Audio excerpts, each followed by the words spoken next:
C'est pas possible, ces antennes d'escargot là. Non mais fast forward through this. Je sais pas, tu vois, genre comme ça. Keep going. Tu vas pas me saouler, hein. En plus, ton t-shirt il est troué.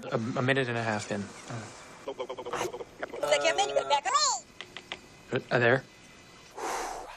Je souffre. Oh fuck. Je souffre le martyr. Aïe. Qui est mort? Mais je m'en fous de qui est mort. Moi j'ai mal à l'épaule. Non mais c'est pas une petite genre. You're gonna show this? With a warning. It's excessive. People are eating breakfast. Est-ce que tu sais ce que c'est aller aux toilettes quand t'as un bras qui marche plus? What's up?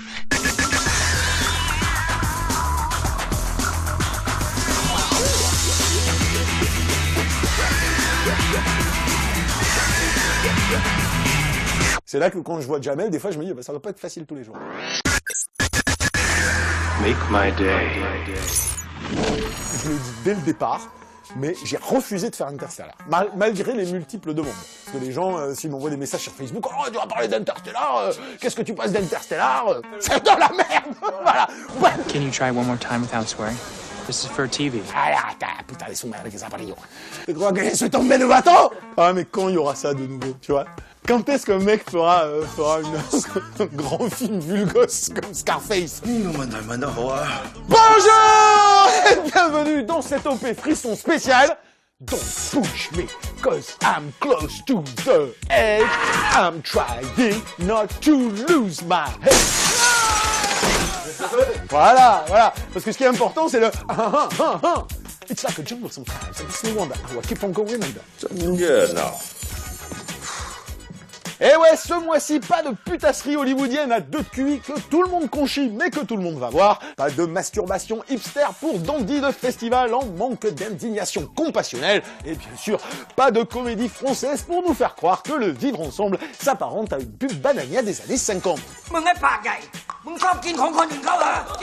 Non, ce mois-ci, ça se manipule, ça pète une durite, ça se fout sur la tronche à coups de poing, voire à coups de pelle. Et ça vomit sa haine d'un monde qui devient totalement fou, avec force métaphore cruelle, sans imposer de morale, le tout avec une maîtrise hallucinante du cinéma, comme langage sensitif et non comme support illustratif à de la blague ou à de la dissertation. I'm very pleased with how you progressed. You're doing a great job. However, you just spilled gasoline on my car, which will lead to paint. I need you to tighten up a bit on this. Because if you felt like that again, I will terminate you immediately, I promise you. Bref, le contraire absolu du cinéma surmarketé qu'on nous impose à longueur de journée et qui, de toute évidence, n'arrive plus à penser le monde en dehors d'une morale binaire, d'une compassion hypocrite ou d'une vision propagandiste de la condition humaine qui, on est rassuré, tente de nous convaincre qu'on est tous plus mignons que des bisounours et plus intelligents que des télétubbies. Qu'on essaye de tout aplanir pour ne heurter personne. C'est devenu de la création par consensus et il n'y a rien de pire parce que c'est pas ça. Pour être créatif, faut être un nazi, quoi. Well, we certainly appreciate what you do. Tout le monde se rappelle de ces films, ça a marqué tout le monde. T'as envie de dire, bah ouais, mais Scarface, mec, c'était vulgos, c'était hardcore, c'était écrit par un Oliver Stone totalement défoncé à la coque dans une piole à Paris, c'était fait par un Brian De Palma qui était en mode ouf total. C'est parce que ça va à l'encontre de la bien-pensance, c'est parce que ça va à l'encontre des moutons et des gnous que c'est intéressant et que ça élève tout le monde. Qu'est-ce qu'on a fait au bon Dieu, comme dirait l'autre? Ben on est devenus des cons asservis qui se gavent de peur de mourir. Et d'une manière ou d'une autre, deux films se font ce mois-ci témoins de cette aliénation, ce qui, je l'avoue, m'a procuré un plaisir salvateur comme je n'en ai pas eu depuis Fast and Furious 5, mais parce que là, ça questionnait mon appétence pour les summums de la crétinerie. Bref, une OP noire et tragique comme la connerie humaine, pour nous rappeler que non, l'homme n'est pas qu'un roseau pensant, mais aussi une bonne grosse bousasse lobotomisée qui se tire tout seul une balle dans le pied. Contrairement à nos habitudes, nous allons donc commencer par un film absolument magnifique qui correspond parfaitement à ce que je viens de dire.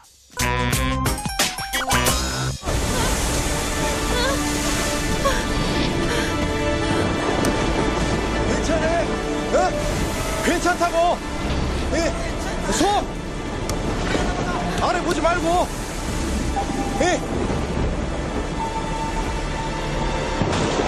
On attaque cette émission avec la sortie en salle d'un film dont vous n'avez sans doute jamais entendu parler, caché entre Fast and Furious 7 et la dernière comédie avec Jamel Debbouze. Ah bah remarque.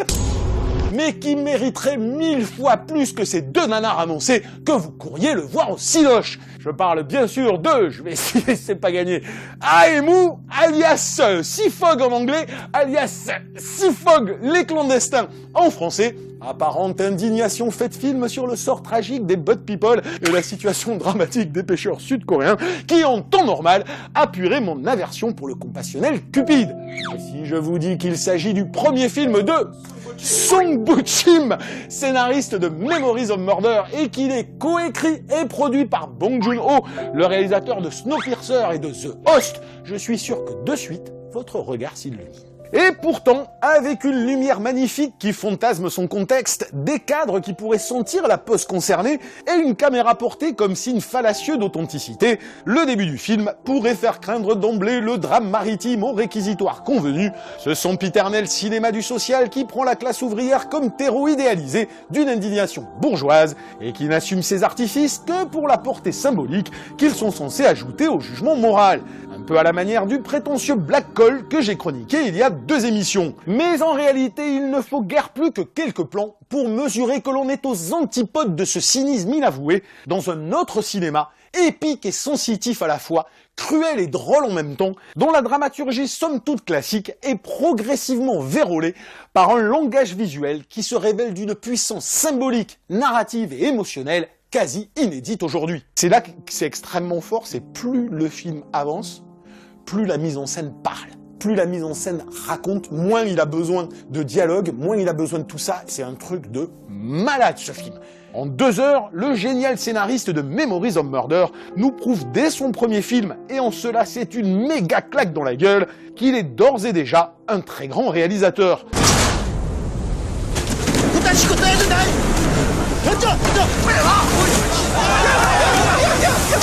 Si je la jouais un télo, je dirais que Seafog est une tragique marche funèbre, allégorie de la déliquescence d'un monde marchand qui broie les individus, comme peinture baroque d'une condition humaine dont le romantisme le dispute à sa profonde cruauté. Si je la jouais bourrin, je dirais que c'est du Ken Loach qui vrille au survival hardcore, car il ne faut jamais oublier que le cinéma sud-coréen est non seulement jusqu'au boutiste, mais aussi profondément sadomaso. Là, tu as un capitaine de bateau dans lequel immédiatement il te met en identification. Il fait des choix horribles et drastiques, mais toujours, tu te dis, mais il n'a pas le choix, il est obligé de le faire. Et je compatis avec son évolution. Et petit à petit, le mec, il te fait évoluer. Et tu te dis, mais je compatis. Je comprends, mais est-ce que... Ah, oh merde. Tu ne vois pas venir comment il te retourne la tête sur le personnage principal. Du coup, ça... Ta responsabilité morale, ton regard moral, ton fameux « qu'est-ce que je ferais si j'étais à la place d'eux ?» te déstabilise totalement. C'est-à-dire c'est la première fois que je vois la construction d'un personnage, entre guillemets, qui devient fucked up total, sans qu'aucun moment tu puisses fondamentalement condamner la raison pour laquelle il devient comme ça. Et je défie quiconque à la simple évocation du postulat de base d'imaginer jusqu'où le réal va nous amener, si ce n'est dans les tréfonds labyrinthiques de l'âme humaine, à la manière d'un Joseph Conrad illustré par Guéricault ou Delacroix. Mais si ça tenait qu'à moi, je dirais juste qu'à l'instar de The Host ou Snowpiercer, toute la palette des possibles cinématographiques est ici exploitée, sans que jamais l'on ne ressente ni incohérence, ni distance, ni calcul. Le film est un implacable crescendo dont la consistance cinématographique s'appuie sur l'harmonisation de codes, d'artifices et de langage en apparence antinomiques. Et c'est là que j'adore et Bong Joon-ho qui a participé au tournage et tous ces mecs-là, c'est-à-dire qu'ils sont pas du tout dans des cases, ils sont pas du tout dans des... je vais parler de ci, je vais parler de ça, je vais utiliser tout, que ce soit la chronique sociale, la dimension politique, le film de genre, pour amener à raconter mon histoire de la façon la plus puissante possible. C'est ça qui est incroyable dans ce film. C'est à mes yeux le tour de force de Seafog d'être un film somme qui ne donne jamais le sentiment d'embrasser une multitude de variables. Un film qui brasse les genres, qui utilise tous les effets possibles, d'où qu'ils viennent, sans hiérarchie, pour mieux faire ressentir par ses cadres et son découpage la puissance émotionnelle et symbolique de son histoire. Film social, film d'horreur, mélodrame, réflexion existentielle, histoire d'amour, film catastrophe, Oui, Sea Fog est tout cela à la fois, mais il est surtout une œuvre de cinéma pur, comme une gigantesque épopée, qui réussit le pari sur la base d'un simple fait divers dans un chalutier, à nous parler brillamment du monde et de la condition humaine.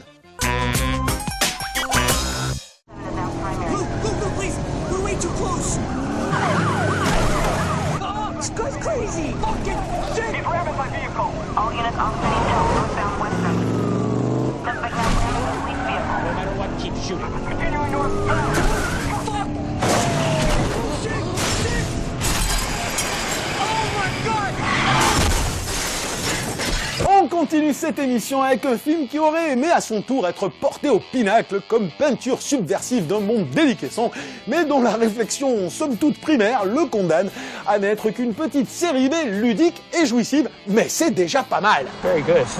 Je parle bien sûr de Nightcrawler, aka Nightcall, premier film de Dan Gilroy, scénariste du dernier Jason Bourne, réalisé par son grand frère Tony, ici producteur, et monté par son petit frère John, qui est par ailleurs le monteur de Pacific Rim, mais ceci est une autre histoire. Bref, un trip familial assez barré quand on y pense, où le conflit permanent entre la recherche d'efficacité de Dan et John et les considérations existentielles du grand frère Tony sont sans doute la cause d'un résultat hybride où l'ambition du discours n'est jamais à la mesure du fun de la réalisation. And they found that in any system that relies on cooperation, from a school of fish, say, or even a professional hockey team, for example, these experts have identified communication as the #1 single key to success. Dès le début du film, en 3 scènes, ce conflit produit d'ailleurs quelques surprises involontaires et plutôt marrantes, avant que le reste du métrage ne rentre dans les rails d'un récit au discours prévisible. On démarre sur une longue exposition de Los Angeles la nuit, à coups de plans picturaux héritiers de Michael Mann, manière de la jouer symbole d'un territoire mental et donc profession de foi un tantinet autorisante. Get the fuck home, there's people trying to do their fucking job. Fucking asshole. On découvre ensuite Jake Gyllenhaal en petit escroc roublard dont la naïveté caricaturale, la gestuelle aussi raide que celle de Keanu Reeves et Steven Seagal réunis, et les formules toutes faites signent un apparent double jeu. Actually, that's not true. Mais quand ce dernier décide de devenir un de ces reporters de faits divers qui arpentent les rues à la recherche d'un sujet sanglant, on réalise que le bougre n'est pas un cynique, conscient de profiter d'un système voyeuriste pour s'en foutre plein les poches, ce qui donnerait au film une dimension authentique à son propos pamphlétaire, mais en réalité un gros psychopathe fucked up qui en est à la fois le produit aliéné et son excroissance maladive. Bref, l'interprétation ouvertement outrancière et caricaturale de Gyllenhaal, qui devient d'autant moins subtil qu'il se met à discourir comme un manuel de stratégie marketing pour apprentis youpi, fait du personnage une entité totalement déconnectée de son contexte. Thanks. That means an awful lot. Je pense que lui, il l'a compris ce truc-là. C'est-à-dire que Gyllenhaal, il s'est dit, ok, je suis dans une surréalité, je suis dans du grotesque, je vais assumer ce personnage un peu, qui a l'air, tu vois, qui est comme ça, qui parle comme un bouquin, qui est tout de suite un symbole. C'est tout de suite, c'est bah regardez, vous avez le produit aliéné de la société contemporaine, incarné en un personnage. C'est l'homme télévision d'aujourd'hui, c'est lui. Sauf que tout ce qui filme autour de ce personnage au début, c'est essayer de lui donner du sens. Et c'est là la connerie. Un symbole à lui seul de l'aliénation du système, qui rend du coup obsolète tous les autres personnages et les nombreuses séquences censées la jouer réquisitoire lourdingue contre le voyeurisme morbide, l'ogre télévisuel, la société de consommation et j'en passe. The best and clearest way that I can phrase it to you, Lou, to capture the spirit of what we air, is think of our newscast as a screaming woman running down the street with her throat cut. I understand. Ce personnage, épicentre du récit, est tellement absurde tant dans sa nature que dans ce qu'il représente symboliquement qu'il en devient drôle, ce qui en réalité était l'objectif inavoué d'un film qui s'enrobe d'une noble conscience critique, I didn't say that. mais qui voulait avant tout se marrer avec le concept tout con du psychopathe qui orchestre lui-même les crimes chocs dont il vendra les images. Je pense que ce côté tiraillé doit provenir probablement des multiples discussions entre grands frères qui essayent de dire quelque chose et petit frère qui dit à son autre « Il vous fait chier, attends, viens vas-y, mets-moi un accéléré à la bagnole, fais-moi un truc fun là, parce que t'as des plans, c'est du Fast and Furious, hein. Il y a des plans, faut pas déconner, quand je vois les critiques ont mis des notes, mais dithyrambiques au film, genre, oh, c'est super, je veux dire, bon, ouais, on vous conche chier Fast and Furious, mais le mec il te fait exactement les mêmes plans. Or, ce point de vue purement ludique, qui s'assume progressivement dès la moitié du film en laissant de côté ses prétentions, finit par produire un vrai film fun. soutenu par un montage au cordeau, un vrai dynamisme dans l'action et un suspense qui monte en crescendo. On a beau voir venir l'ironie finale à 10 bornes à la ronde, ce parti pris finit par filer la banane. Son dernier tiers, il l'assume totalement. C'est là que le film il est jouissif. Mais il est vraiment pour le coup jouissif. Toute l'organisation de la scène de la fin où Jake Gyllenhaal essaie de pousser des mecs à aller s'entretuer dans un resto pour arriver à trouver le bon angle. Putain, c'est tendu, t'es comme ça, tu dis ouais ça marche, il y a du suspense, c'est bien foutu. Et en fait, il filmerait 1h20 et il serait juste sur Jake Gyllenhaal en gros enculé qui fait « Oh, je suis méchant et je vais organiser des trucs », bah ce serait rigolo. Bref, Nate Cole n'est pas le grand héritier du network de Sidney Lumet ou d'un homme dans la foule d'Elia Kazan, on en est même très très loin, mais dans le genre petit trip de sale gosse qui vend son doigt d'honneur et son sourire narquois, le film n'a pas à rougir. C'est plutôt fun et captivant, ce qui en soit déjà rare. You didn't soften the truth or dilute it. I think being clear with your objectives is more important than trying to present your ideas in a non-confrontational manner. C'est ça aujourd'hui. On n'assume plus la connerie, par contre on valorise la beaufitude. C'est pas la même chose. Parce que être con, c'est aussi être transgressif. Donc la connerie de sale gosse, elle peut être dangereuse. La beaufitude, non. Parce qu'elle est asservie au système. Et on l'autorise pas, ça. Et tu sens que le mec se l'autorise pas totalement. Et j'aimerais qu'il y ait de plus en plus de trucs comme ça. Soyez cons, putain. Soyez cons. C'est la meilleure façon de changer les choses.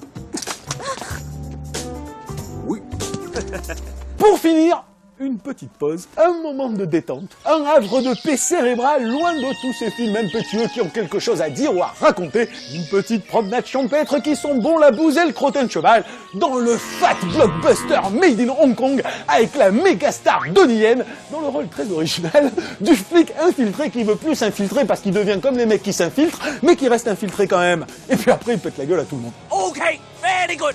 Ça s'appelle Special ID d'un Clarence Fock qui porte très bien son nom. Gros nanar qui raconte n'importe quoi mais qui s'en tape puisque son seul objectif est d'aligner des gros coups de tatane sur de la musique bon tant pis. Et à ce niveau-là, ça va. C'est pas la fête, mais ça va. Et ouais, faut se rendre à l'évidence, même les stars qui n'ont pas besoin cachetonnent comme de joyeuses péripatéticiennes au Bois de Boulogne. Après des années à jouer les seconds couteaux dans tous les films de kung-fu des années 90, après avoir réussi à se faire un nom grâce à SPL, Ip Man ou Seven Swords, après être enfin devenu la superstar du cinoche d'action hongkongais en prenant sa revanche sur Jet Li et Jackie Chan, on aurait pu croire que Donnie Yen se permettrait de choisir avec attention ses projets, de privilégier de bons réalisateurs, voire de se faire plus rare pour attiser l'envie. Mais non, tout ça, Donnie, il s'en balance. À désormais 50 balais, il tourne à la chaîne 2 ou 3 films par an, alterne bon réal et gros tâcherons sans faire la différence, et trouve même le temps pour des caméos tout pourris dans des comédies surréalistes qui ne font rire que les locaux. Forcément la qualité s'en ressent, comme en témoigne ce Special ID cinématographiquement à la ramasse, qui oscille entre l'actionneur brutal, la comédie pour tétarde maternelle et l'histoire d'amour chaste digne d'une pyjama party chez le pape François. Et puis alors l'histoire avec sa maman, parce que c'est quand même un fils à maman. Il est dans les jupes de sa maman pendant tout le film. Il a une bombe cosmique à côté de lui pendant tout le film qui essaye de le dragouiller. Il fait, je vais voir ma maman.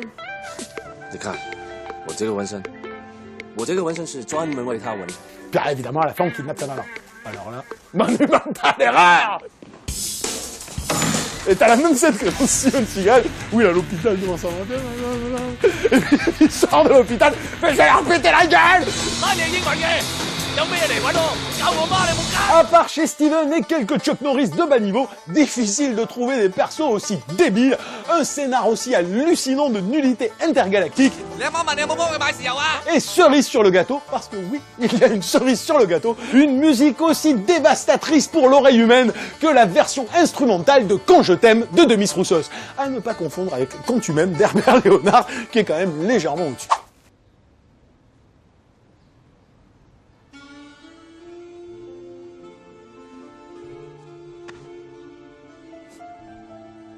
算了，我以我的方式去办事。 Je n'ai qu'un pays, celui de ton corps. Je n'ai qu'un péché, ton triangle d'or. 文化差异啊，係有文化同冇文化嘅差異。 Bref, on n'est pas dans le haut du panier et clairement dans le Donnie Yen le moins fun depuis longtemps. Quand tu m'aimes, le bougre a beau rester le seul à transposer des pures techniques de MMA à l'écran et offrir ça et là quelques séquences martiales dignes d'intérêt, on reste loin des fights de Flashpoint et surtout loin de la façon dont elles peuvent être filmées dans Ip Man. Bon, la première fois que j'ai vu Flashpoint, c'est pas simplement le mec qui se dit bah tiens je vais prendre des techniques du MMA et je vais les mettre dans un film, c'est je prends des techniques du MMA, je les mets dans un film et je les filme super bien. Moi, je me rappellerai toujours ce moment-là où il court au sol pour choper un mec et t'as la caméra qui tourne autour comme ça, qui met en valeur le mouvement, alors qu'il n'y a rien de plus chiant que le MMA quand ils se battent au sol, quoi. C'est quand même juste des clés de bras, c'est je te tiens, pum pum, je te tape, je te tiens, pum pum. C'est chiant. Ben lui, il arrive à te chorégraphier ça de manière spectaculaire et impressionnante. Bon, moi, j'ai beaucoup de respect pour ce mec-là, même s'il n'a pas fait quand même énormément de grands films. Hein. Donnie Yen et sa team ont beau tenter de se renouveler en permanence, s'il n'y a pas un réal qui a réellement envie de les mettre en scène, ça tombera toujours à plat. Depuis ce Special ID tourné en 2013, Donnie Yen a sorti plusieurs films qui ne se sont pas avérés beaucoup plus aboutis, mais qui en explorant jusqu'à la caricature le folklore chinois, avaient pour eux cette folie, ces 1000 idées absurdes qu'on ne retrouve que dans le cinéma hongkongais. C'est ce qui manque cruellement à Special ID, au final, simple nanar d'exploitation, sans envie ni générosité.